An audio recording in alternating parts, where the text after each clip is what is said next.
June 15th, 1943. A converted automotive workshop in Detroit, Michigan. The air is thick with the smells of welding arcs, fresh steel shavings, and hot rubber.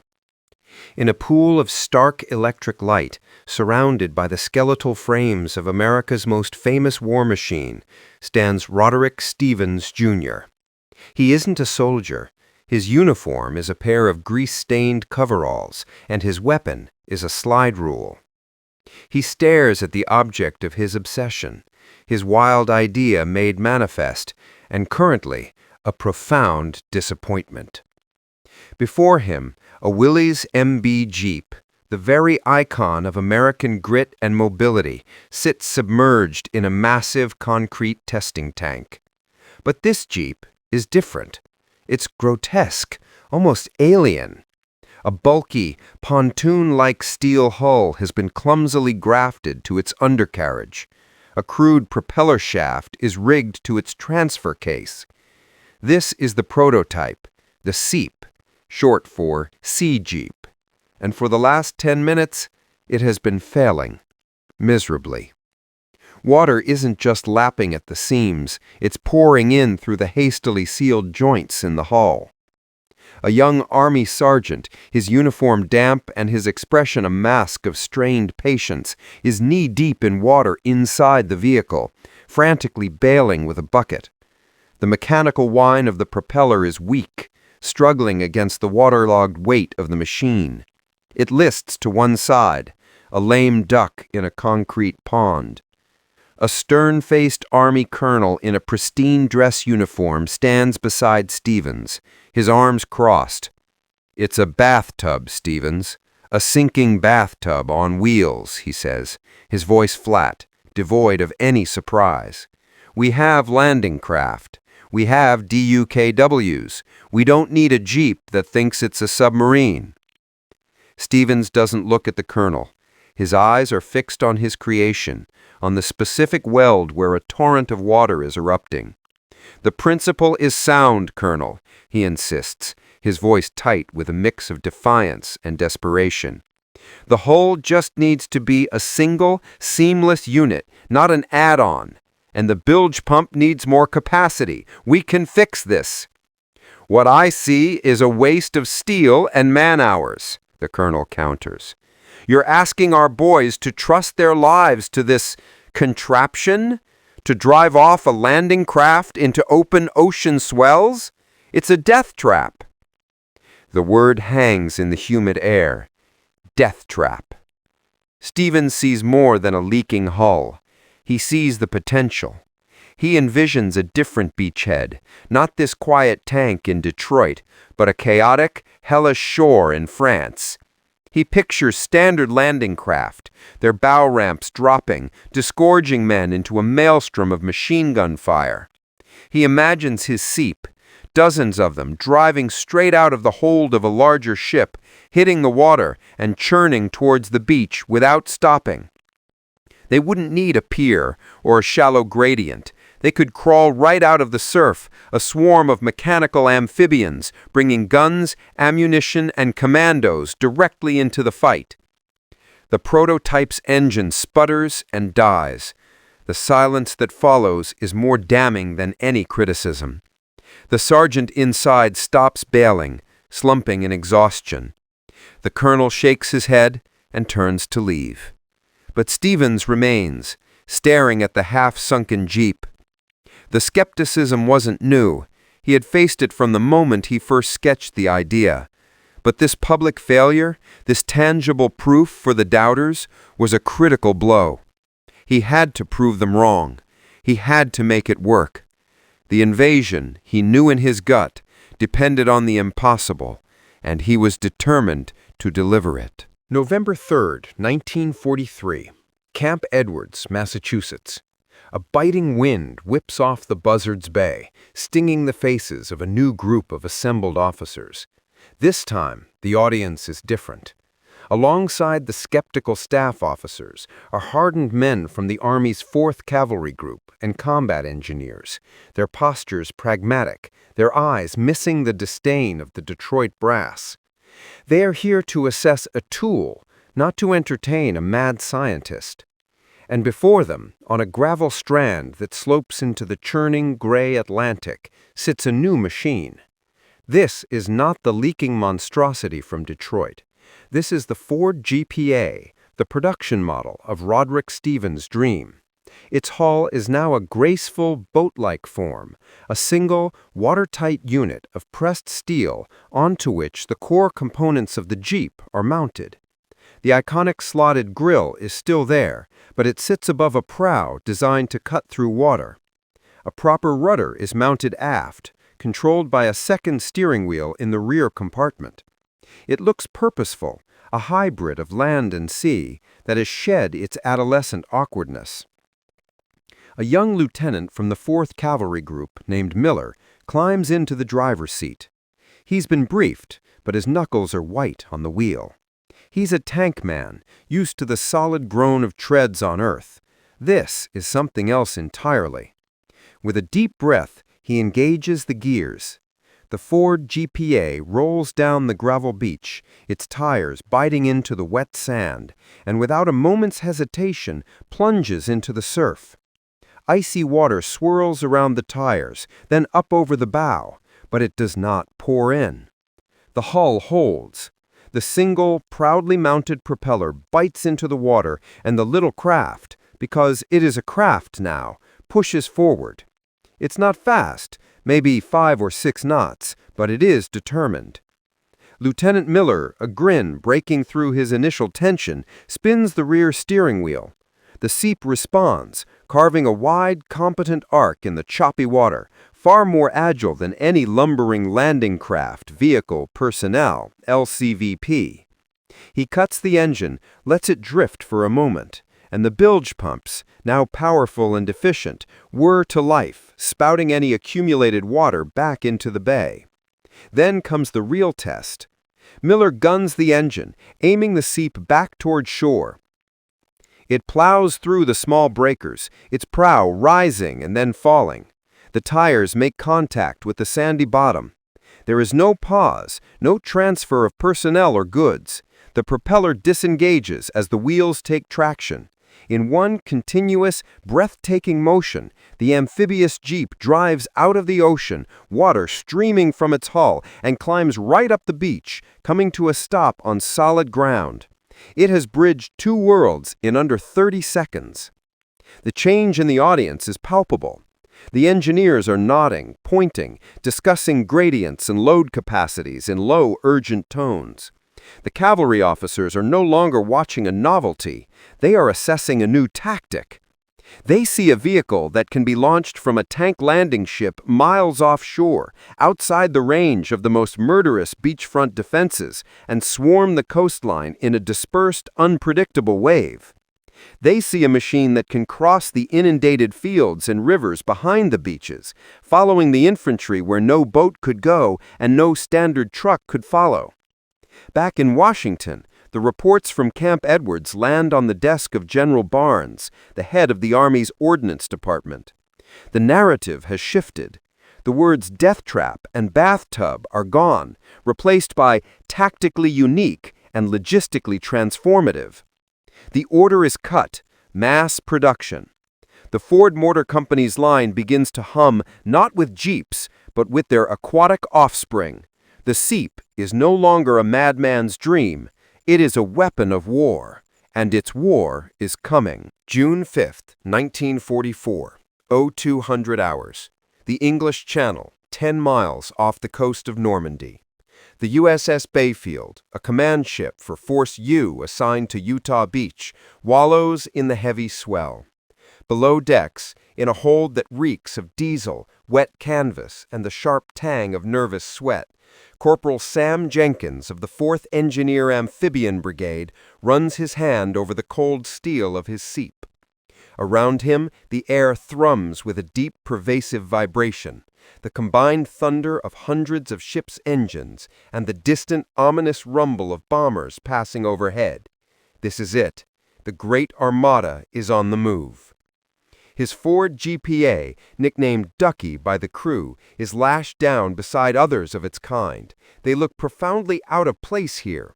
these boat jeeps surrounded by the massive, grim machinery of a naval invasion. Jenkins checks the waterproofing on the hull for the 10th time, tests the bilge pump switch, and ensures the little red flag on the radio antenna is secure, a marker for the following waves to avoid his propeller. The briefing was clear, but the reality of it is a cold knot in his stomach. They won't be lowered into the water like the larger landing craft. When the order comes, the hold will be flooded, and they will simply drive out of the ship's gaping bow directly into the churning waters of the channel. A voice crackles over the ship's intercom, barely audible over the noise. "Alligator drivers, stand by." The term is new, unofficial, but it sticks. They are the alligators. The bow doors of the LST begin to open, a slow, hydraulic yawn revealing not daylight, but a terrifying blackness, punctuated by the faint, ghostly silhouettes of other ships. A torrent of seawater pours into the hold, swirling around the tires of the Seeps. The deck tilts. This is it. No going back. "Start engines!" The order is shouted, not broadcast. Jenkins turns the key. The familiar Jeep engine roars to life, a comforting terrestrial sound in the aquatic chaos.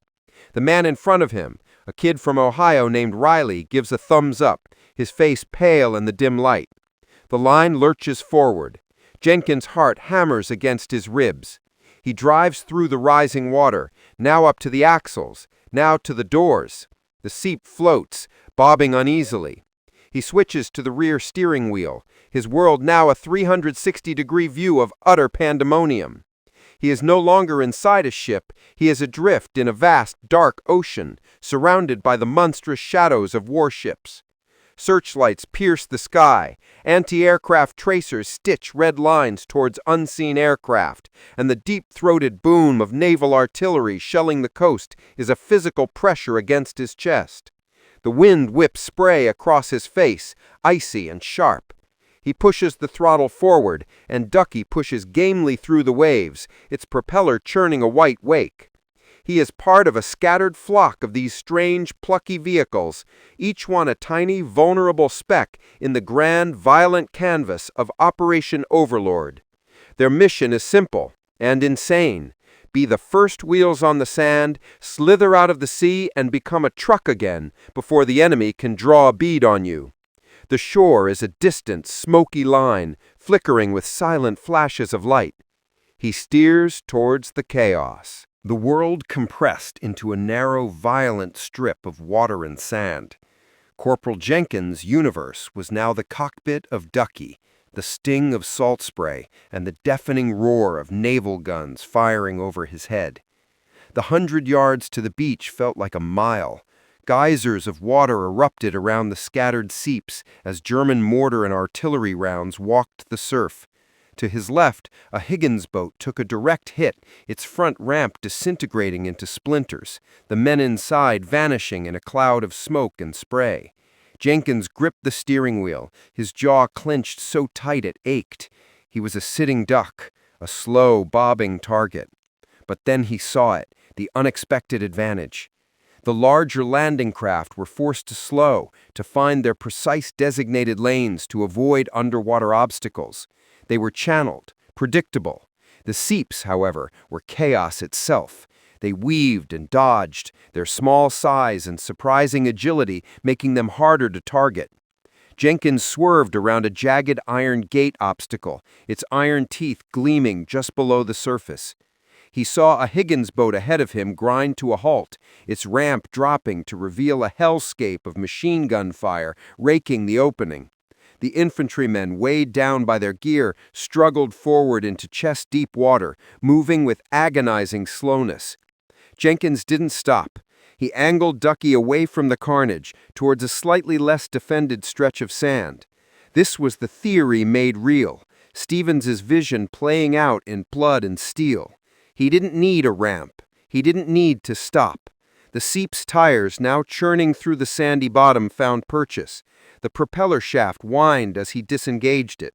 For a heart-stopping second, the vehicle hesitated, caught between the push of the waves and the pull of the tires. Then, with a lurch that threw him forward in his seat, Ducky crawled out of the sea.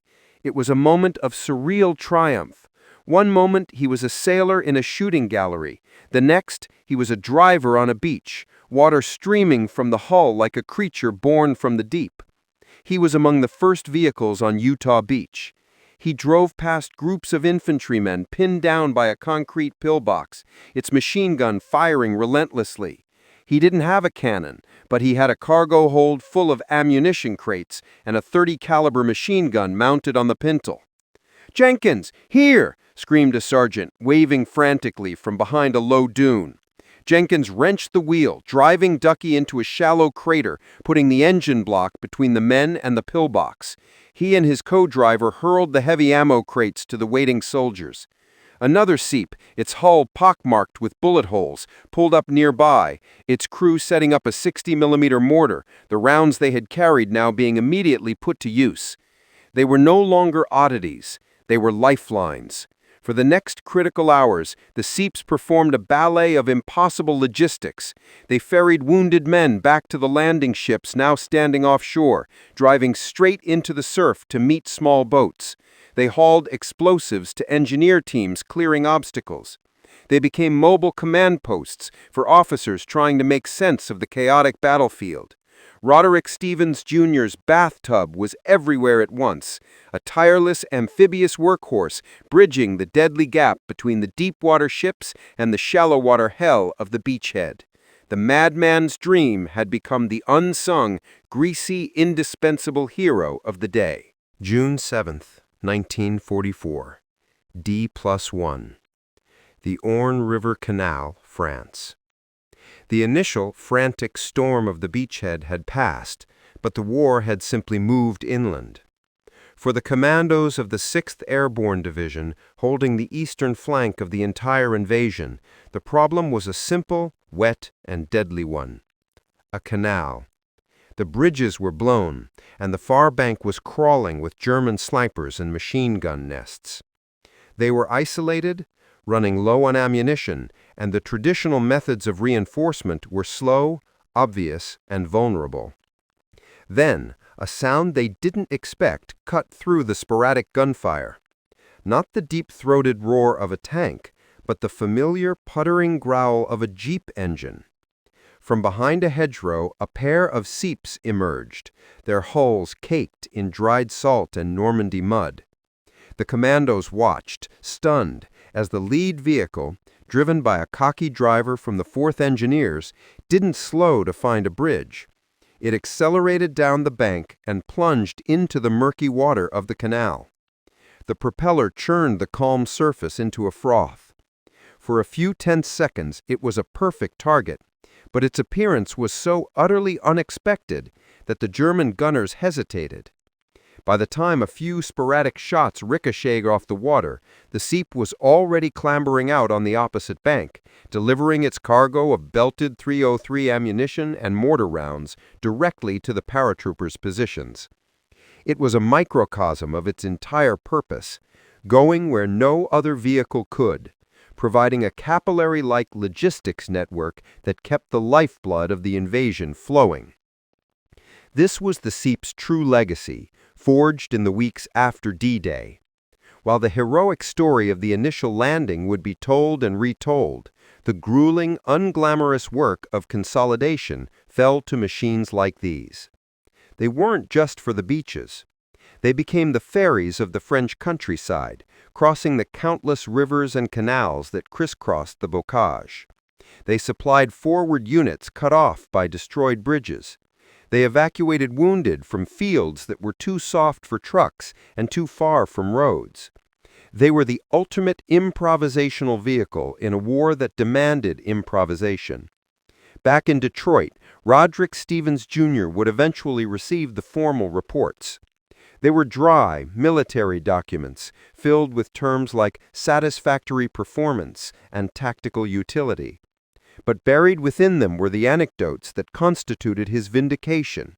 The story of the Seep that delivered a plasma transfusion to a field hospital by crossing a flooded field.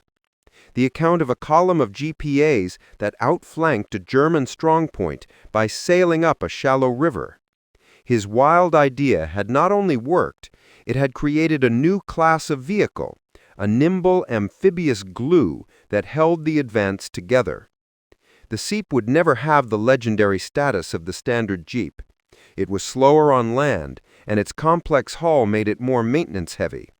Most were eventually scrapped or sold off after the war, fading into obscurity.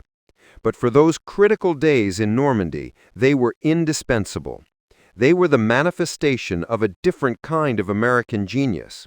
Not just brute force, but adaptable, ingenious problem-solving. From a leaking prototype in a Detroit tank to the river crossings of France, the Seep had bridged more than just water. It had bridged the gap between a crazy idea and battlefield reality, becoming the unsung workhorse that helped turn the tide on the shores of Europe.